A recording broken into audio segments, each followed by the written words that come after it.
नमस्कार।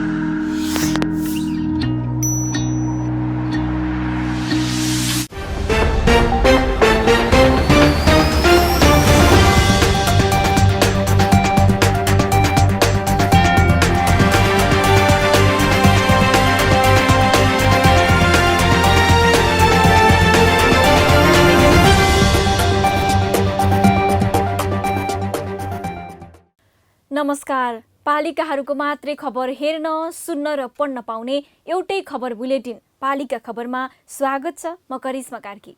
बेलुकी 6 देखि 7 बजेसम्म 1 घण्टा पालिकाका खबर लिएर प्रत्येक दिन हामी आउँछौँ। पालिका बुलेटिन भोलि दिउँसो 12 बजेदेखि 1 बजेसम्म पुनः प्रसारण हुन्छ। पालिका खबर आइसिआइडी प्रणालीको ब्रान्ड हो। पालिका खबर बुलेटिन सुरु गरौँ मुख्य खबरबाट। काठमाडौँमा अलपत्र बाल श्रमिकलाई गाउँ फर्काएर पढाउँदैछ त्रिवेणी गाउँपालिका। चुनावी प्रतिबद्धता पूरा गरेको भन्दै अध्यक्षको जय जयकार। सप्तरीका अस्पतालमा भेन्टिलेटर अभाव। गजेन्द्र नारायण अस्पतालका 4 भेन्टिलेटर प्रयोगविहीन, उपचारमै समस्या। काभ्रेको तीनधारे झरना बन्यो पर्यटक आकर्षणको केन्द्र। दैनिक हजारौं पर्यटक आउन थालेपछि फेरियो स्थानीयको जीवनशैली। संरक्षण अभावमा खण्डहर बन्यो सिन्धुलीको रानीचुरी दरबार। नगरपालिकाको व्यवस्थाले हराउन थाले पुरातात्विक सम्पदा। घोडाघोडीको पर्यटन विकास गर्न पर्यटन बोर्ड गठन। सुनसान तालले गति लिनेमा स्थानीय आशावादी। र वालिङमा स्मार्ट सेवा सुरु। जनताले मोबाइलबाटै पाउने भई नगर र वडाले दिने सुविधा।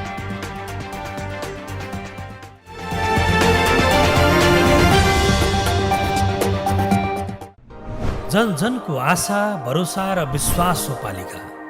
जनताद्वारा जनताले जनताकै लागि शासन गर्ने संयन्त्र हो पालिका। उसो भए जनताले के पाइरहेका छन्? के थिए त अपेक्षा? नेतृत्व, नीति र व्यवहार सही छ? बजेट, कार्यक्रम र अभियान पर्याप्त छन्? गरेन, भएन, हुँदैन मात्र भन्ने कि अब यसो गरौँ र यसरी गरौँ पनि भन्ने? पहरेदारी र खबरदारीसँगै अब दिशानिर्देश गर्नु छ। हाम्रो स्थानीय सरकारलाई सचेत गराउने हाम्रै समाचारले हो। अब अट्नेछ सबैको खबर। यो हो पालिका खबर।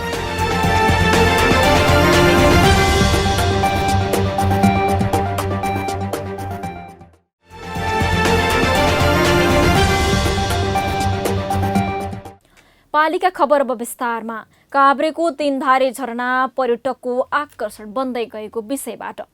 झरनाको चिसो पानी बोलको गीत गाउँदा गायक जीवन शर्माले कहिल्यै सोचेका थिएनन् होला कुनै बेला झरनाहरू मान्छेका मन लोभ्याउने गन्तव्य बन्छन् भनेर। झरनाबाट झर्ने कलकल पानीमा भिज्दै रमाइलो गर्नेहरूलाई यति बेला कोरोना कहरले पनि छोएको छैन। काभ्रेको रोसी गाउँपालिकाको तीनधारे झरनाकै कुरा गरौँ। झरनाको मनमोहक दृश्य हेर्न दैनिक 1000 आन्तरिक पर्यटन पुग्न थालेपछि गाउँपालिका यसको संरक्षण र प्रचारमा जुट्न थालेको छ। पालिकाको 36 लाख रुपैयाँमा थप पूर्वाधार बन्दै गरेको झरनाले पर्यटक त लोभ्याउने नै छ, गाउँको आय आर्जन पनि बढाउँदै गएको छ। काभ्रेबाट पालिका खबरदाता सजना आचार्यको यो रिपोर्ट। पछिल्लो समय काभ्रेको रोसी गाउँपालिका वडा नम्बर 2 मा रहेको तीनधारे झरना हेर्न र त्यस क्षेत्रमा घुम्न जानेहरू निकै बढेका छन्। सदरमुकामबाट नजिकै भएर पनि झरनासम्म सडक पुगेको छैन।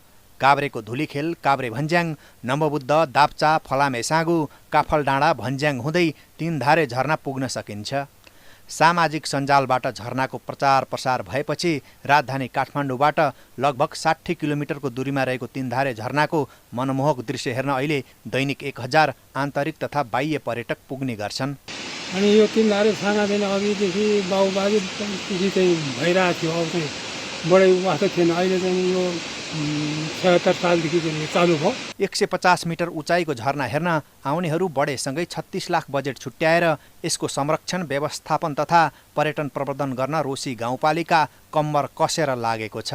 एउटा योजनालाई स्थगित गरेर 3-3 लाख प्रत्येक वडाको बजेट चाहिँ त्यो झरनाको लागि, बाटो खन्ने, जुन बार व्यवस्थापनको लागि चाहिँ हामी सरसल्लाह गरौँ, हामी दिन्छौँ भन्ने कुरा भयो। अनि कार्यपालिकाबाट 12 वडाको 3-3 लाख कटाउँदा 36 लाख हुने रहेछ। 36 लाखले चाहिँ अहिले तत्कालै चाहिँ केही व्यवस्थापन गर्न सकिन्छ भनेर चाहिँ हामीले कार्यपालिकाबाट निर्णय गरेका छौँ। गाउँपालिकाले त्यहाँ घुम्न जाने नागरिकहरूको सहजताका लागि होमस्टे सञ्चालन गर्न स्थानीय 30 घरधुरीलाई 10-10 हजारका दरले अनुदान दिँदैछ। होमस्टे सञ्चालन भएपछि आन्तरिक तथा बाह्य पर्यटकलाई खाना बस्न थप सहज हुनेछ। काभ्रेको महाभारत लेकबाट उम्रेर आएको पानी रोसी गाउँपालिकाको काफल डाँडामा 3 ठाउँबाट झरेको कारण झरनाको नाम 3 धारे झरना रहन गएको हो। तर यो झरनाको पानीलाई सिरानबाटै पाइप लगाएर लानेहरू बढेपछि स्थानीयमा थप चिन्ता थपिएको छ। यो झरनाको माथिबाट खाने पानीहरू धेरै पाइपहरू त्यसरी लान थाल्यो। त्यो भएर यो झरनाको अस्तित्व नरहने जस्तै भयो। अब यसलाई म के आग्रह अनुरोध गर्छु भने म नेपाल सरकारसँग र स्थानीय सरकारसँग के अनुरोध गर्छु भनेदेखि यो झरनाको पानी झरनाबाट मुनिबाट लाँदाखेरि पनि उहाँहरूले त्यो उभो गर्न सक्नुहुन्छ। यहीँबाट लानुपर्छ भने छैन। तर यहाँ माथिल्लो बस्तीलाई चाहिँ त्यो माथिबाट लानु पर्यो होइन, त्यो तलबाट त जाँदैन। त्यो यदि तल बस्तीहरूलाई सबै तलबाट लाँदा हुन्छ। 3 धारे झरनामा पुगेर फोटो भिडियो लिनेदेखि टिकटक बनाउन चाहने युवा युवतीहरूबीच प्रतिस्पर्धा नै चल्छ। झरनाको तस्बिर र भिडियो सामाजिक सञ्जालमा भाइरल जसरी भएको छ त्यसै गरी रोसी गाउँपालिकाले पनि यसको संरक्षण र विकासमा ध्यान दिनुपर्छ। सप्तरी हनुमान नगर कंकालिनीका नगर प्रमुख शैलेश कुमार शाहलाई कोरोना संक्रमण भएपछि भेन्टिलेटरमा राखेर उपचार गर्नुपर्ने भयो। तर जिल्लाका 2 अस्पताल चाहँदा पनि भेन्टिलेटर भेटिएन। अन्ततः उनलाई उपचार गर्न काठमाडौँ नै लैजानु पर्यो। जिल्लाका अस्पतालमा भेन्टिलेटर नभएका भने होइनन्, भएका प्रयोगमा छैनन् भने महामारीमा यस्ता अत्यावश्यक सामग्री खरिदमा जनप्रतिनिधिको समेत ध्यान नै गएन। भेन्टिलेटर अभावमा सप्तरीवासीले झेलेको शास्तिबारे सप्तरीका पालिका खबरदाता सौरभ यादवको यो रिपोर्ट। सप्तरीमा कोरोना संक्रमण बढ्दा भेन्टिलेटर अभाव भएको गुनासो एकातिर छ भने अर्कोतिर जनशक्ति अभावका कारण यहाँ स्थित गजेन्द्र नारायण सिंह अस्पतालमा भएका 4-4वटा भेन्टिलेटर समेत प्रयोगविहीन बनेका छन्, जसका कारण सप्तरीमा कोरोना तथा अन्य जटिल रोगबाट पीडित बिरामीको उपचारमा समस्या भएको छ। सप्तरीमा कोरोनाकै कारण हालसम्म 14 जनाले ज्यान गुमाइसकेका छन्। ती सबैले भेन्टिलेटर र आइसियुमा उपचार गराउन नसक्दा मृत्युवरण गरेका हुन्। न त सप्तरीको केन्द्रमा भेन्टिलेटर छ न त प्रादेशिक अस्पतालमै। केही दिन अघि मात्र कोरोना संक्रमित हनुमान नगर कंकालिनीका नगर प्रमुख शैलेश कुमार शाह भेन्टिलेटरको अभावमा काठमाडौँ रेफर भए। भेन्टिलेटर र आइसियु नभएका कारण बिरामीलाई अन्यत्र लैजानु पर्दा स्थानीयहरू समस्यामा परेका छन्। संघ र प्रदेश सरकारले कोरोना उपचारका लागि आवश्यक उपकरण र जनशक्ति तत्काल उपलब्ध गराउन तिलाठी कोइलादी गाउँपालिकाका अध्यक्ष सतीश सिंहको माग छ। इमिडिएट ऱ्यापिड एक्सनमा चाहिँ फोर्स गठन गरेर यहाँ चाहिँ त्यो रिक्वायरमेन्टको लागि डक्टर र चाहिँ यो नर्सहरूको व्यवस्थापन त्यहाँबाट इमिडिएट 7 दिनको पनि म्याद राखेर त्यो गरिदियो भने र पैसा पठाइदियो भने हुन सक्ने सामान छँदैछ। इन्फ्रास्ट्रक्चर पनि लगभग अब हुन लागिरहेछ। त्यसलाई चाहिँ इमिडिएट गराउनु पर्ने स्थिति छ। मुलुककै सबैभन्दा बढी 178 बेडको आइसोलेसन कक्ष यहीँको साईकृष्ण मेडिकल कलेजमा सञ्चालित छ। तर त्यहाँ पनि भेन्टिलेटर र आइसियु सेवा उपलब्ध नहुँदा कोरोना संक्रमित तथा अन्य जटिल प्रकृतिका रोगीको उपचार हुन नसकी अकालमै ज्यान जाने गरेको छ।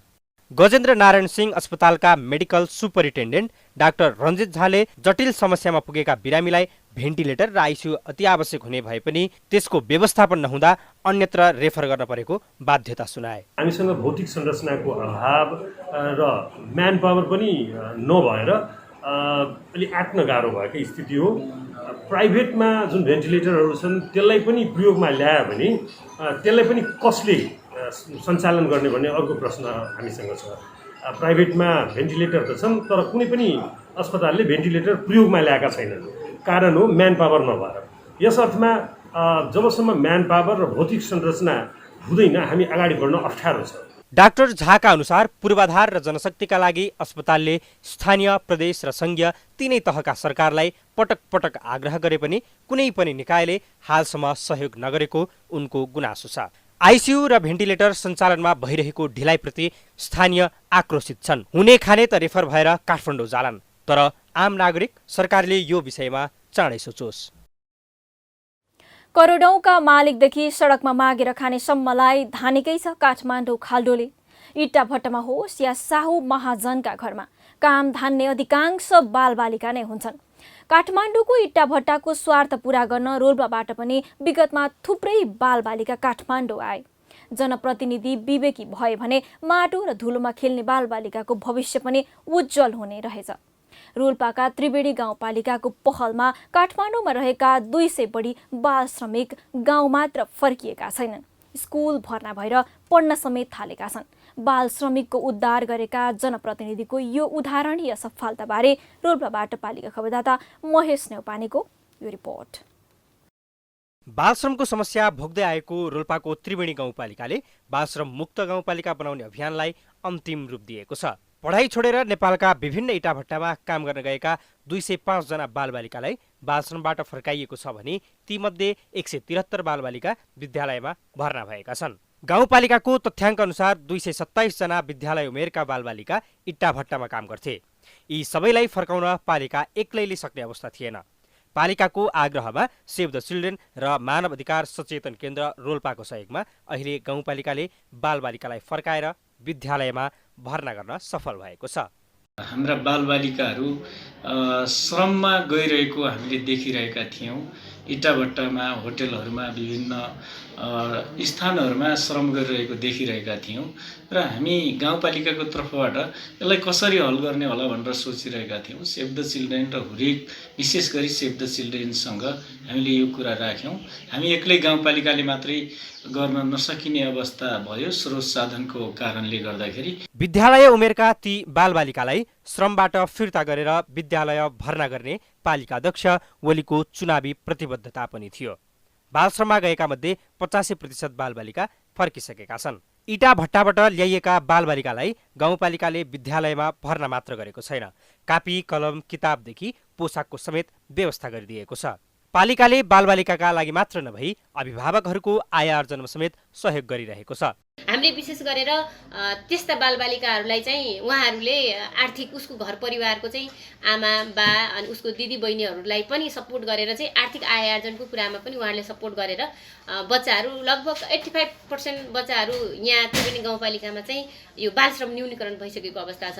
विद्यालय छोडेर बालश्रममा गएका बालबालिकाहरूलाई फर्काउने अभियानमा बाल क्लबको भूमिका पनि निकै सराहनीय छ।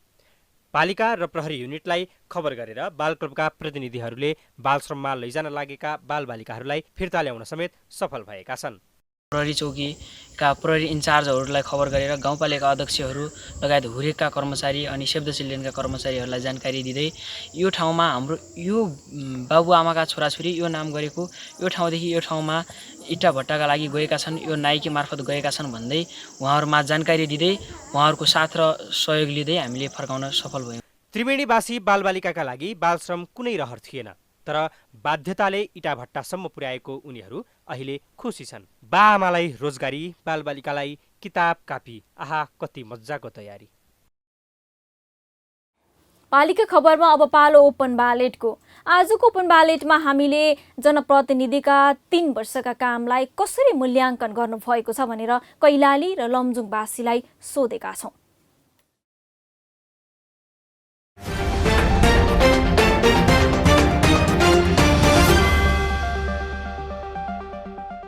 विशेष गरी स्थानीय सरकार र जनप्रतिनिधिले गरेको काम चाहिँ वास्तवमा भन्ने भनेपछि अब त्यति एकदमै सन्तोषजनक त होइन, तर केही कामहरू राम्रो पनि भएका छन्। गर्नुपर्ने धेरै कुराहरू छ होइन। जनसरकारसँग जोडिएका कुराहरूलाई एकदमै ध्यान जान जरुरी छ। त्यो कुरा अलिकति अगाडि बढायो भने पक्कै पनि जनप्रतिनिधिले चाहिँ एक किसिमको जनताको मनोभावनालाई सम्बोधन गरेको पक्कै देखिन्छ। अझ पनि जुन जनताले चाहिँ यो नेकपाको सरकार आउँदाखेरि यस्तो हुन्छ भन्ने चाहिँ अनुभव गर्न चाहनु भएको थियो, तर त्यो जनताको आशा अपेक्षा स्वरूप चाहिँ भएको छैन। त्यसलाई चाहिँ अलिकति मध्यनजर गर्दै अबको बाँकी 2 वर्षमा चाहिँ तपाईँले जनताको मनोबल जित्नु होला। पहिलो एक साल चाहिँ उहाँहरूले काम सिक्नु होला र गर्नु होला भनेर प्रयास गऱ्यौँ, अर्को साल त्यो प्रयास गऱ्यौँ, तर पनि उहाँहरू कसरी चाहिँ मोटर गाडीहरू कुदाउने, कसरी ऐस आराम गर्ने, कसरी चाहिँ आफ्नो मान्छेहरू भर्ती केन्द्र गर्ने भन्ने कुरातिर जानुभयो। तर नगरपालिकामा भोलि मैले फेरि राजनीति गर्नुपर्छ भन्ने खालको उहाँहरू त्यो खालको चेतना नआएको जस्तो देखियो, जसले गर्दा उहाँहरू धेरै आलोचित हुनुभएको छ र ठाउँले एकदमै पछि परेको छ। जुन आशा र अपेक्षाका साथ जनताले यसको आशा गरेका थिए त्यस अनुरूप स्थानीय जनप्रतिनिधिहरूबाट काम भइरहेको अवस्था छैन। सायद यो सिकाइको क्रमले हुनसक्छ होला जस्तो लाग्छ। र जनताको अपेक्षा एकातिर र जनप्रतिनिधिहरूको काम व्यवहार एकातिर भएर जनता र जनप्रतिनिधिको बिचको दूरी थोरै बढेको जस्तो अवस्था हामीले देखेका छौँ। जनप्रतिनिधिहरूले चाहिँ आफ्नो वरिपरि रहेका सल्लाहकार हुनसक्छ या पार्टी प्रतिनिधिहरू हुनसक्छ, उनीहरूको दबावमा चाहिँ काम गर्ने परिपाटी बसेको हुँदाखेरि चाहिँ उहाँले चाहिँ काम गर्न नसक्नु भएको हो कि भन्ने छनक चाहिँ मिल्छ। तर विगतमा भन्दा चाहिँ कामहरू चाहिँ धेरै भएको देखिन्छ। हाम्रो बेस्टर नगरपालिकाको सन्दर्भमा कुरा गर्दा जुन एउटा सुखी नेपाली समृद्ध नेपालको जुन अपेक्षा लिएको थियो तर त्यो अनुरूप जनप्रतिनिधिहरू चल्न सकेका छैन। धेरै जस्तो जनप्रतिनिधिहरू आफ्नै भाइ भतिजा आफ्नै नातागोतासँग सम्बन्धित रहेका विकासका कामहरूलाई कसरी दीर्घकालीन रूपमा यसले चाहिँ फाइदा पुर्याउँछ भन्दा पनि आफ्नो आफन्तहरूलाई कसरी चाहिँ पहुँच्न सकिन्छ भन्नेतर्फ गएको देखिन्छ। तुलनात्मक रूपमा विकास निर्माणको काम अरू विविध क्षेत्रमा चाहिँ हिजोका दिनभन्दा अहिले धेरै राम्रो भएको हामी देख्छौँ। तर अझै पनि हामीले सोचेको जस्तो, जनताहरूले सोचेको जस्तो तीनवटा सरकार बनेपछि, तीन तहको सरकार भएपछि जनताहरूको पक्षमा, समृद्धिको पक्षमा, विकासको पक्षमा, अरू विविध पक्षमा चाहिँ सोचेको जस्तो काम अझै पनि हुन सकेको छैन। यसलाई व्यवस्थित गर्नुपर्छ। काम गर्ने उत्प्रेरणाहरू जुन हुनुपर्ने हो जनप्रतिनिधिहरूमा यो भइरहेको छैन। हिजोको पञ्चायती व्यवस्थाकै कार्यरूप अहिले देखिरहेको छ र जिल्ला प्रशासन कार्यालय, प्रत्येक जिल्ला प्रशासन कार्यालयका प्रमुखहरूले नै यो के अरे चाहिँ प्रशासन चलाइरहेको र निर्णय गरिरहेको अवस्थामा जनप्रतिनिधिको भूमिका हामीले चाहिँ निरीह रूपमा चाहिँ देखिरहेका छौँ।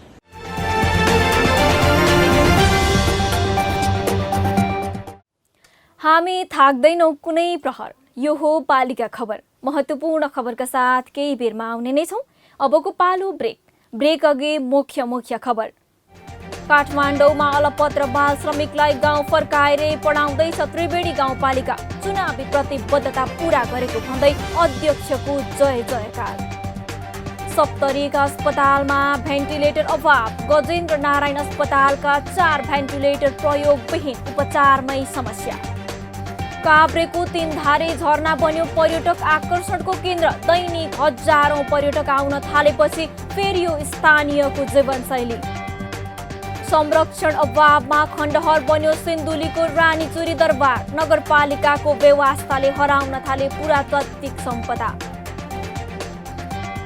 घोडाघोडीको पर्यटन विकास गर्न पर्यटन बोर्ड गठन। सुनसान तालले गति लिनेमा स्थानीय आशावादी।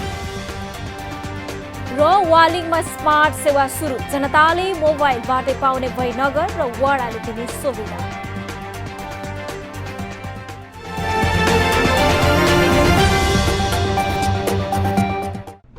जन जनको आशा भरोसा र विश्वास हो पालिका। जनताद्वारा जनताले जनताकै लागि शासन गर्ने संयन्त्र हो पालिका। उसो भए जनताले के पाइरहेका छन्? के थिए त अपेक्षा? नेतृत्व, नीति र व्यवहार सही छ? बजेट, कार्यक्रम र अभियान पर्याप्त छन्? गरेन, भएन, हुँदैन मात्र भन्ने कि अब यसो गरौँ र यसरी गरौँ पनि भन्ने? पहरेदारी र खबरदारीसँगै अब दिशानिर्देश गर्नु छ। हाम्रो स्थानीय सरकारलाई सचेत गराउने हाम्रै समाचारले हो। अब अट्नेछ सबैको खबर। यो हो पालिका खबर।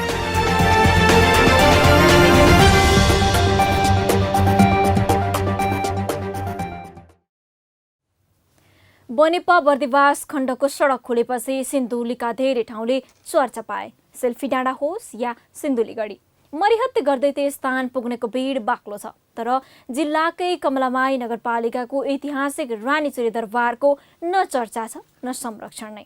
नगरपालिकाको ध्यान ऐतिहासिक सम्पदा संरक्षणमा नहुँदा कसरी खण्डहर बन्दैछ यो दरबार? सिन्धुलीबाट पालिका खबरदाता एनबी अधिकारीको यो रिपोर्ट। कुनै बेला सिन्धुलीको कमलामाई नगरपालिका वडा नम्बर 10 मा पर्ने रानीचुरी दरबार जस्तै देखिन्थ्यो। अहिले त्यो दरबार खण्डहर बनेको छ, संरक्षणको पर्खाइमा छ। त्यहाँ मात्र बाँकी छ केही इटाका टुक्रा र भत्केको भीमसेनको मन्दिर। रानीचुरीमा माधव शमशेरले रानीमहल बनाएर बसेका थिए। विक्रम सम्वत 2007 सालमा उनी काठमाडौँ फर्केदेखि दरबारको संरक्षण हुन सकेको छैन। इटाले बनाएको एउटा जेल, एउटा नानीगञ्ज र एउटा दरबार, माधव शमशेर बस्ने दरबार हामीले देखेको 3टा हो। त्यसको वरिपरि कम्पाउन्ड र बिचमा बगैँचा र 2 तले अग्लो जुन माधव शमशेर बस्ने पक्का घर मुनि एउटा सामानहरू राख्ने, माथि एउटा भर्याङ बनाएर लिएर गएर माथि चाहिँ महाशमशेर बस्थ्यो। दक्षिणपट्टिको कोठामा, उत्तरपट्टिको कोठामा अरू आमाहरूको बस्थे। वर्षौंदेखि संरक्षण हुन नसकेको यो दरबार जनप्रतिनिधि निर्वाचित भएपछि पूर्ववत अवस्थामा फर्किन्छ भन्नेमा त्यस क्षेत्रका स्थानीय विश्वस्त थिए, तर काम केही भएन। 20 बिघा क्षेत्रफलमा रहेको दरबार क्षेत्रलाई पर्यटकीय स्थल बनाउन कमलामाई नगरपालिकाले प्रयास नै गरेको छैन। यसलाई चाहिँ पर्यटकीय स्थलको रूपमा स्थापना गर्न चाहिँ अलिकति पहल गरेमा केन्द्र सरकार र प्रदेश सरकार र स्थानीय सरकार तीनटै सरकारको मिलेमतोमा चाहिँ यसलाई चाहिँ एउटा पर्यटकीय स्थापना गर्न सकिन्छ। दरबार पुनर्निर्माण र संरक्षण गर्न जनप्रतिनिधि मात्र होइन, स्थानीय पनि चासो दिँदैनन्। बरु दरबारका महत्त्वपूर्ण सरसामान र इँटा घरतिरै लान त्यस क्षेत्रका स्थानीय तम्सिन्छन्। नगरपालिकाले रानीचुरी दरबार पुनर्निर्माण र संरक्षण गरे दरबार क्षेत्र आन्तरिक तथा बाह्य पर्यटकको रोजाइ बन्ने थियो। यसलाई संरक्षण चाहिँ गर्नुपर्छ भन्ने छ, तर यो व्यक्तिगत नभएको हुनाले हामीलाई अलिक समस्या भएको छ। तर सार्वजनिक रूपमा यो जमिन भएको हो भने यो दरबारलाई हामी सिन्धुलीगढी जस्तो व्यवस्थापन गर्थ्यौँ। तर पनि हामीले यो दरबारमा चाहिँ के देखिरहेका छौँ भन्दाखेरि यो वान वे के भन्यो चाइनाको उसमा चाहिँ कुरा गर्दाखेरि एउटा टोइलले चाइनाको टोइलले यहाँ रिसोर्ट खोल्ने पनि हेरेर गएको छ। कतिसम्म उसले आएर यसलाई साथ दिन्छ एउटा कुरो, तर यसलाई हामीले पर्यटकीय रूपमा ल्याउने खालको गन्तव्य बनाउने योजनामा चाहिँ हामी छौँ। पुनर्निर्माण र संरक्षणको प्रतीक्षामा रहेको सिन्धुलीको रानीचुरी दरबारलाई पर्यटकीय स्थलको रूपमा विकास गरेर हेर्न लायक र रमाउन लायक अहिले नबनाए कहिले बनाउने? कैलालीको घोडाघोडी ताल कुनै बेला पश्चिम घुम्न जाने पर्यटकको आकर्षक गन्तव्य थियो। कोरोना भाइरसको कहरसँगै पर्यटन क्षेत्रमा आएको गिरावटले बिस्तारै यो ताल सुनसान बन्यो। न पर्यटक न तालको संरक्षण। बिस्तारै ओझेलमा पर्ने सम्भावना बढेपछि अहिले स्थानीय पहलमा यसको संरक्षण र प्रचार गर्न पर्यटन बोर्ड नै गठन गरिएको छ।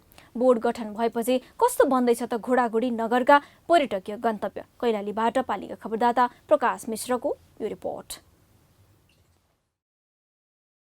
आर्थिक समृद्धिको प्रमुख आधारका रूपमा रहेको नेपालको पर्यटन क्षेत्रलाई कोरोनाले थला पारेको छ। कोरोना प्रभावका कारण सुदूरपश्चिमका पर्यटकीय क्षेत्र र होटल पनि यति बेला पर्यटकको पर्खाइमा छन्। स्वदेशी तथा विदेशी पर्यटकको प्रमुख गन्तव्य विश्व रामसार र सिमसार क्षेत्रमा सूचीकृत कैलालीको घोडाघोडी नगरपालिका वडा नम्बर 1 मा रहेको घोडाघोडी ताल आजभोलि घुम्न कोही जाँदैनन्। विगतमा यो सिजनमा पर्यटक भरि भराउ हुन्थे। घोडाघोडीमा आएका पर्यटक घुम्न मागी होमस्टे थारू गाउँमा पनि पुग्थे। वर्षौंदेखि पर्यटकको स्वागत सत्कार गर्ने कैलालीका पर्यटन व्यवसायी अब पर्यटक भित्र्याउन स्थानीय सरकारले ल्याउने योजना र कार्यक्रमको आश गरेर बसेका छन्। पर्यटकहरू कसरी मागी होमस्टेमा भित्राउने भन्ने चाहिँ एउटा वातावरण मिलाइदिनु पर्यो, अथवा कुनै कार्यक्रम चाहिँ सेट गरेर चाहिँ मागी होमस्टेमा त्यसको कार्यक्रम छ भने कार्यक्रम राखिदिनु पर्यो। अर्थात् स्थानीय गेस्टहरूलाई चाहिँ मागी होमस्टेको पठाउने एउटा प्रचार प्रसारको चाहिँ प्रक्रिया पनि स्थानीय सरकारले राखिदिएको भए झन् सजिलो हुन्थ्यो कि भन्ने हाम्रो सोच छ। घोडाघोडी नगरपालिकाले घोडाघोडीको पर्यटन विकासका लागि पर्यटन बोर्ड गठन गरेको छ। बोर्डको काम कारबाहीप्रति पर्यटन व्यवसायी सन्तुष्ट छैनन्। अब पर्यटन बोर्डले घोडाघोडीको समग्र पर्यटन विकास र मारमा परेका व्यवसायीलाई उकास्न के गर्छ भन्नेमा अझै नगरपालिका अलमलमै छ। प्राथमिकता धेरै छन्। अहिले हामीले यो समग्र घोडाघोडी ताल क्षेत्र र हाम्रो नगरपालिकाभरिको पर्यटन सम्भावना भएको क्षेत्रहरूको पहिचान गरेर र यो घोडाघोडी ताल क्षेत्रकै हामीले एउटा गुरु योजना अध्ययन गरेर सकाएका छौँ। गुरु योजना हामीले पारित गरिसकेका छौँ, स्वीकृत गरेका छौँ र यो गुरु योजनाले निर्देश गरे अनुसारको त्यहाँ गतिविधि गर्ने भनेर हामी अहिले तयारीमै छौँ। घोडाघोडी नगरले ल्याएको गुरु योजनाले नगरका पर्यटन व्यवसायी र मजदुरले कति लाभ लिन्छन् त्यो भनी हेर्न बाँकी नै छ। नगर र व्यवसायीले सुरक्षा सतर्कता अपनाउँदै पर्यटन क्षेत्रलाई चलायमान बनाउने हो भने घोडाघोडी ताल र होमस्टे घुम्न स्वदेशी तथा विदेशी पर्यटक बिस्तारै जाने थिए। अब पालो पालिका टकको।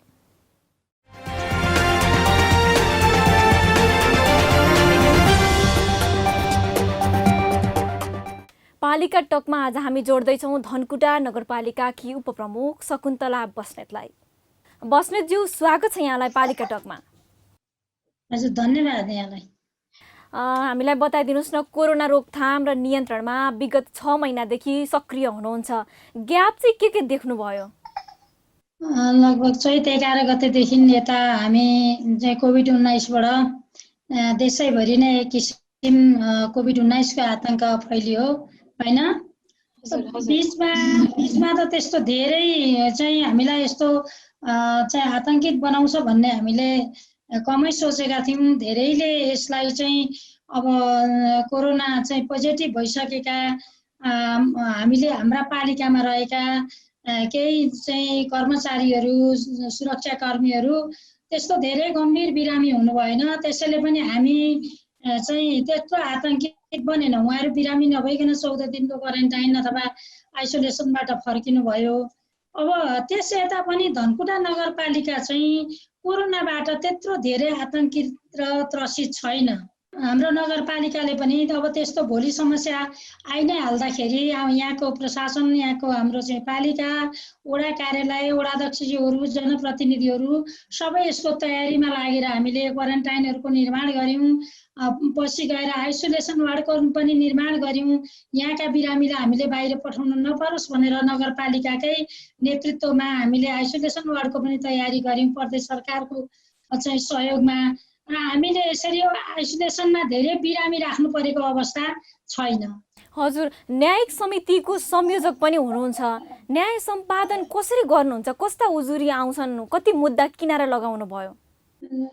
हामीले अब यो न्याय सम्पादन क्षेत्रमा चाहिँ अहिलेसम्मकै यो 3 वर्ष 2-3 महिनाको बिचमै हामी कहाँ आएका जम्मा चाहिँ लगभग 65 वटा जति मुद्दाहरू थिए।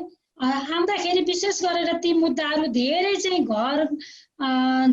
घर जग्गा साँध मिचेको होइन, छिमेकीले आफूतिर चाहिँ ढल निकासा बगाइदिएको, अनि अब दुर्गन्धित फैलिने खालका पशु पालेर चाहिँ दुःख दिएका जस्ता कुराहरू धेरै आएका छन्।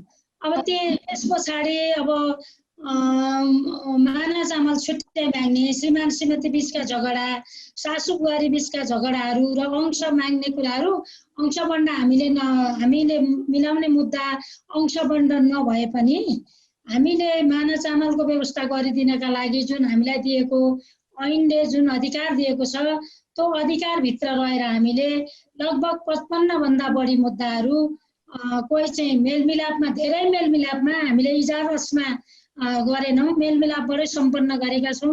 र त्यो जति मुद्दा सम्पन्न गऱ्यौँ ती चाहिँ सेवाग्राहीहरू जो आउनुभएको थियो, जनता स्तरको मान्छेहरू, उहाँहरू सन्तुष्ट हुनुहुन्छ। हामीले गरेको मेलमिलापमा अहिलेसम्म दोहोरिएर पुनः झगडा गरेर उहाँहरूले न्याय खोज्न अदालत धाइरहनु पर्ने स्थिति छैन। त्यसैमा पनि हामी ढुक्क छौँ। उपप्रमुखज्यू, महामारीको यो बेलामा बजार अनुगमन गर्नुभएको छ कि छैन? गल्ती गर्ने व्यवसायी कारबाहीको दायरामा आएका छन् कि छैनन्? बताइदिनुहोस् न। यो कोरोना लागेदेखि 11 चैत्रदेखि यता हामी कहाँ निवेदन लिएर मुद्दा दर्ता गराउने सेवाग्राही आउनु भएको छैन। उहाँहरूले मौखिक निवेदन लिएर आउनु भएको थियो। तीन परिवार जतिका टोलीहरू श्रीमान श्रीमती बिचको झगडाका कारण उहाँहरू चाहिँ हामीलाई बास बसाउने, खानपिन दिलाइदिनु पर्यो, जाँड रसीबाट हुने अलिकति घरेलु हिंसाका कुराहरू लिएर आउनुभएको थियो। उहाँहरूले मुद्दा दर्ता नगरी नै हामीले दुईतर्फी राखेर छलफल गरेर मिलाइदिएर पठाइदिएका छौँ दुईटा चाहिँ। अब एउटा माना चामलको मुद्दा हाल्छु भनेर अब हाम्रो अधिकारभन्दा क्षेत्रभन्दा बाहिरको हामी अदालत पठाउँछौँ। उहाँ जिल्ला अदालत जानुभएको छ र मुद्दा हाल्नु भएको छ। हजुर, उपप्रमुखज्यू, हामीलाई समय दिनुभयो, यहाँलाई धेरै धेरै धन्यवाद। हुन्छ, धन्यवाद यहाँलाई।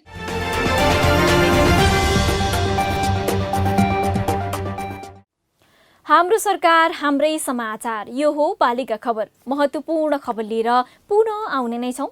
अबको पालो ब्रेक अघि मुख्य खबर। काठमाडौँमा अलपत्र बाल श्रमिकलाई गाउँ फर्काएर पढाउँदैछ त्रिवेणी गाउँपालिका। चुनावी प्रतिबद्धता पूरा गरेको भन्दै अध्यक्षको जय जयकार। सप्तरीका अस्पतालमा भेन्टिलेटर अभाव। गजेन्द्र नारायण अस्पतालका 4 भेन्टिलेटर प्रयोगविहीन, उपचारमै समस्या। काभ्रेको 3 धारे झरना बन्यो पर्यटक आकर्षणको केन्द्र। दैनिक हजारौं पर्यटक आउन थालेपछि फेरियो स्थानीयको जीवनशैली। संरक्षण अभावमा खण्डहर बन्यो सिन्धुलीको रानीचुरी दरबार। नगरपालिकाको व्यवस्थाले हराउन थाले पुरातात्विक सम्पदा।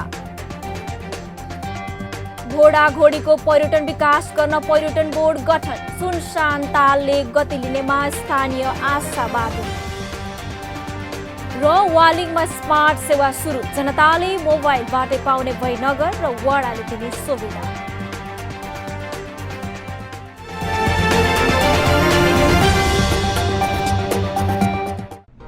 जन जनको आशा भरोसा र विश्वास हो पालिका। जनताद्वारा जनताले जनताकै लागि शासन गर्ने संयन्त्र हो पालिका। उसो भए जनताले के पाइरहेका छन्? के थिए त अपेक्षा? नेतृत्व, नीति र व्यवहार सही छ?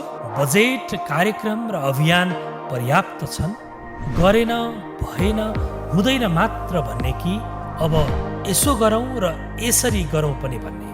पहरेदारी र खबरदारीसँगै अब दिशानिर्देश गर्नु छ।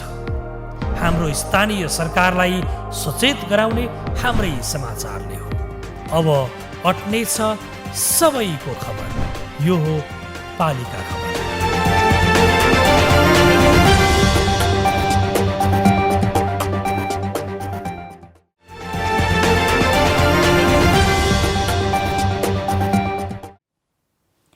देश कोरोनामय छ। 7 महिनादेखिको कोरोना विरुद्धको युद्धमा सङ्घीय सरकारदेखि स्थानीय सरकारसम्म अहोरात्र खटिएका छन्। कतिपय स्वास्थ्यकर्मी न्यूनतम स्वास्थ्य सुरक्षा सामग्री बिनै खटेका छन्। यस्तो बेला केही सहयोगी हातहरू भने स्थानीय तहमै पुगेर स्वास्थ्य सामग्री वितरण गरिरहेका छन्। स्वास्थ्य सामग्रीमा होमनेटको सहयोग सम्बन्धी सहकर्मी अमरदेव श्रेष्ठको यो रिपोर्ट। कोरोनासँग देश जुधिरहेको यो बेलामा पनि समस्यामा परेका नागरिकलाई सुरक्षित राख्न खाद्य सामग्रीदेखि स्वास्थ्य कर्मीलाई विभिन्न स्वास्थ्य सामग्री प्रदान गर्न सङ्घ संस्था अहोरात्र जुटिरहेका छन्। नेपालमा कोरोना संक्रमणको गति उच्च दरमा बढिरहँदा अनौपचारिक क्षेत्रमा कार्यरत श्रमिकहरूको हक अधिकारका लागि वकालत र पैरवी गर्दै आएको संस्था होमनेट नेपालले उपत्यकाका विभिन्न पालिकाहरूलाई स्वास्थ्य सामग्री प्रदान गरिरहेको छ। कोरोना संक्रमण विरुद्ध खटिने स्वास्थ्य कर्मीहरूको सुरक्षा भए मात्र नागरिक सुरक्षित हुने भन्दै होमनेटले ललितपुर महानगरपालिकालाई 330 PPE सेट हस्तान्तरण गरेको हो। ललितपुर महानगरपालिकामा आज हामीले आदरणीय उपप्रमुखज्यूको रोहबरमा हातमा विभिन्न चाहिँ अधिकृतहरू प्रतिनिधिहरूको चाहिँ उपस्थितिमा आज हामीले यसरी चाहिँ 11 कार्टुनमा 330 सेट, एउटा सेटमा 9वटा विभिन्न आइटमहरू सामग्रीहरू रहेको 330 सेट हस्तान्तरण गर्यौं। कोरोना भाइरसको संक्रमण दिन प्रतिदिन बढ्दै जाँदा संक्रमितसँगै स्वास्थ्यकर्मी पनि उत्तिकै जोखिममा परेका छन्। यो बेलामा ललितपुर महानगरको मात्र साधन स्रोतले कोरोना प्रतिकार पक्कै सम्भव छैन। तर सामाजिक उत्तरदायित्व बोकेको संस्था होमनेट लगायतको सहयोगमा महानगरका स्वास्थ्यकर्मीले PPE सेट पाउँदा कोरोना भाइरस न्यूनीकरणका लागि जुझ्न ललितपुर महानगरलाई सहज भएको छ। ललितपुर महानगरपालिकाको स्वास्थ्य क्षेत्रमा काम गर्ने स्वास्थ्य कर्मीहरूको आवश्यकता महसुस गरेर हामी चैतदेखि लकडाउनको अवस्थामा छौँ। कोभिडले हामीलाई चैतदेखि कुनै पनि काम गर्न दिएकै छैन, जसको कारणले गर्दा पनि हुनेहरू पनि अब एकदमै भएर पनि प्रयोग गर्न नसक्ने अवस्थामा पुगिसके। त्यस कारणले हामीले सहयोग गर्नुपर्ने देखियो भनेर ओम सरले भन्नुभएको छ। अत्यन्तै महत्त्वपूर्ण कुरा छ यो। होमनेटले एक्सन एड नेपालको साझेदारी र अन्य विभिन्न संस्थाको सहयोगमा उपत्यकाका महानगर र नगरपालिकाका स्वास्थ्य कर्मीहरूका लागि PPE सेट प्रदान गर्दै आएको छ। अप्ठ्यारो परेको बेलामा सामाजिक संस्थाले सहयोग गर्ने हो। विधानमा हामी सेवा गर्छौं भनेर लेख्ने अनि परेको बेलामा सहयोग नगर्ने संस्था किन चाहियो? यो महामारीका बेलामा हजारौं राष्ट्रिय र अन्तर्राष्ट्रिय गैर सरकारी संस्था कता हराए? सरकारले खोजी गर्नु पर्दैन? स्थानीय तहको निर्वाचनताका खुबै चलेको शब्द थियो स्मार्ट सिटी। अलि विकसित तहका उम्मेदवारले त मेट्रो र मोनोरेलकै सपना पनि देखाए। रेल सपना देखाउने नगरका मेयरहरू यति बेला चुपचाप छन्। खै मेट्रो भन्यो कि पख्नुसै एकैछिनमा कुरा गर्छु भन्दै तर्किन्छन्। रेलवालाले काम गर्न नसके पनि स्मार्टका नारा लगाउने नगर भने 3 वर्षपछि यो सेवा दिने बाटोमा छन्। जस्तो कि स्याङ्जाको वालिङ नगरपालिका। वालिङले नगरवासीलाई स्मार्ट सेवा सुरु गरेको छ। स्मार्ट सिटी बन्ला कि नबन्ला, तर जनप्रतिनिधिले सरकारी सेवा पनि अब स्मार्ट बनाएका छन्। स्याङ्जाबाट पालिका खबरदाता सागर नेउपानेको यो रिपोर्ट। सूचना सञ्चार र प्रविधिको प्रयोगमा अन्य स्थानीय सरकारभन्दा स्याङ्जाको वालिङ नगरपालिका एक कदम अगाडि छ।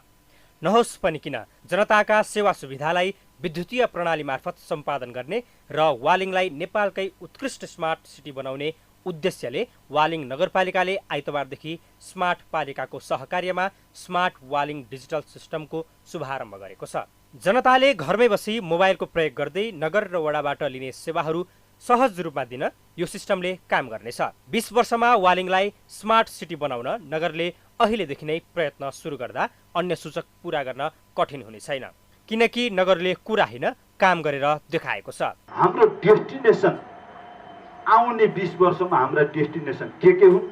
106वटा इन्डिकेटर हामीले पुरा गर्नुपर्छ। त्यसमध्येको एउटा इन्डिकेटर हो यो स्मार्ट डिजिटल गभर्नेन्स। यसको यो डिजिटल गभर्नेन्सको 10 नम्बर छ। 1000 नम्बरमा बल्ल हामीले 10 नम्बर आज फुलफिल गर्छौँ। स्मार्ट पालिका प्रालीले देशका 100 भन्दा बढी स्थानीय तहलाई प्रविधिमय बनाउने अभियानमा जुटेको छ।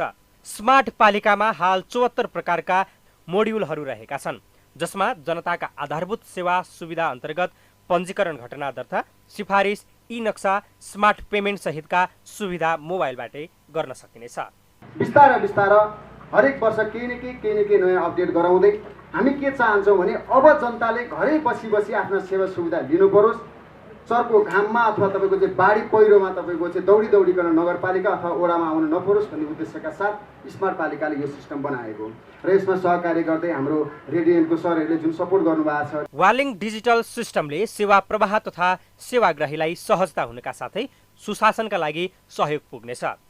अन्य स्थानीय सरकार पनि आधुनिकतासँगै भित्रिएका नयाँ प्रविधिको प्रयोग गरे जनताले सेवा घरमै बसेर लिन पाउने थिए।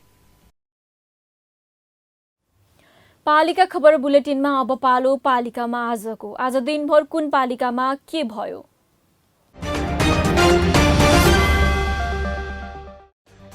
विद्यालय व्यवस्थापन समिति विवादले लुम्बिनी सांस्कृतिक नगरपालिकाको कार्यालय 6 दिनदेखि बन्द। विद्यार्थीको पढाइ भन्दा पनि पदको मात्रै चासो। जनकपुर धाम उपमहानगरभित्र मापदण्ड विपरीत खानेपानीका उद्योग सञ्चालन, अनुगमन भए पनि कारबाही नभएको स्थानीयको गुनासो। इलामको माई नगरपालिकाले क्वारेन्टिन भवन बनाउँदै भौतिक संरचनादेखि व्यवस्थापनसम्म 15 लाख रुपैयाँ लाग्ने। गौर नगरपालिकाद्वारा स्वास्थ्य केन्द्र निर्माण, सहज स्वास्थ्य सेवाको पहुँच बाहिरका नागरिकलाई ओडाबाटै सुविधा दिने लक्ष्य। स्थानीय तहमा सुशासन घटेनन्, बेरुजुका चाङ, मनलाग्दी खर्चका कारण ओखलढुङ्गाका 8वटै स्थानीय तहको बेरुजु रकम 15 करोड नाग्यो। लाहान नगरको 3 वर्षे प्रगति सार्वजनिक, आर्थिक, शैक्षिक, स्वास्थ्य र पूर्वाधार विकास प्राथमिकतामा 3 वर्षभित्र 90% काम सम्पन्न। खोटाङको केपिलासगढी गाउँपालिकाले चाडपर्वलाई लक्षित गरी सडक मर्मत सुरु गर्यो। आवत जावतमा सहज हुने। कोरोना महामारीमा पनि बन्द भएनन् हुम्लाको नामखाका विद्यालय, हल्जी स्थित सुनखानी प्रावि र जाङको भ्रिकुटी प्राविमा पढाइ निरन्तर जारी। डडेलधुराको गन्यापधुरा गाउँपालिकाले कृषिमा रोजगारी र उत्पादन बढाउने, कोरोनाका कारण रोजगारी गुमाएर फर्केका युवालाई कृषि कर्ममा लाग्न 2 करोड खर्चिने पालिकाको घोषणा। र बैतडीको पुर्चौडी नगरभित्रका विद्यालय पुनः बन्द। कोरोना संक्रमणको कारण नगरलाई सिल गरिएपछि पठन पाठन प्रभावित।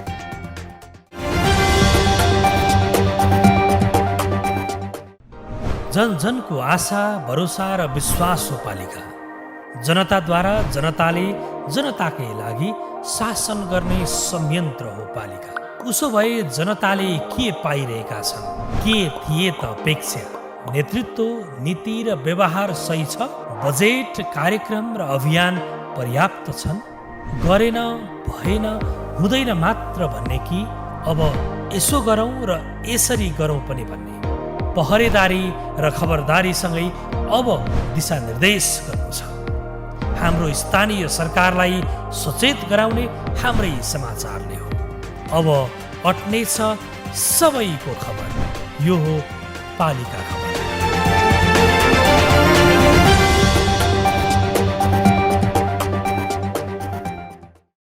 पालिका खबर बुलेटिनको अन्ततिर छौं। मुख्य खबर पुनः एकपटक। काठमाडौँमा अलपत्र बाल श्रमिकलाई गाउँ फर्काएर पढाउँदैछ त्रिवेणी गाउँपालिका। चुनावी प्रतिबद्धता पूरा गरेको भन्दै अध्यक्षको जय जयकार। सप्तरीका अस्पतालमा भेन्टिलेटर अभाव। गजेन्द्र नारायण अस्पतालका 4 भेन्टिलेटर प्रयोगविहीन, उपचारमै समस्या। काभ्रेको तीनधारे झरना बन्यो पर्यटक आकर्षणको केन्द्र। दैनिक हजारौं पर्यटक आउन थालेपछि फेरियो स्थानीयको जीवनशैली। संरक्षण अभावमा खण्डहर बन्यो सिन्धुलीको रानीचुरी दरबार। नगरपालिकाको व्यवस्थाले हराउन थाले पुरातात्विक सम्पदा। घोडाघोडीको पर्यटन विकास गर्न पर्यटन बोर्ड गठन। सुनसान तालले गति लिनेमा स्थानीय आशावादी। र वालिङमा स्मार्ट सेवा सुरु। जनताले मोबाइलबाटै पाउने भई नगर र वडाले दिने सुविधा। हवस् त आजको पालिका खबर बुलेटिन यति नै। पालिका बुलेटिन फेसबुक, युट्युब, इन्स्टाग्राम र हाम्रो अनलाइन न्युज पोर्टल www.palikakhbar.com बाट हेर्न, पढ्न र सुन्न सकिनेछ। साथै यो बुलेटिन देशका 77 जिल्लाका रेडियोबाट पनि हरेक दिन सुन्न सकिनेछ। पालिकाहरूको गतिविधि समेटिने नेपालको एकमात्र खबर बुलेटिन पालिका खबर लिएर भोलि पुनः आउने नै छौं।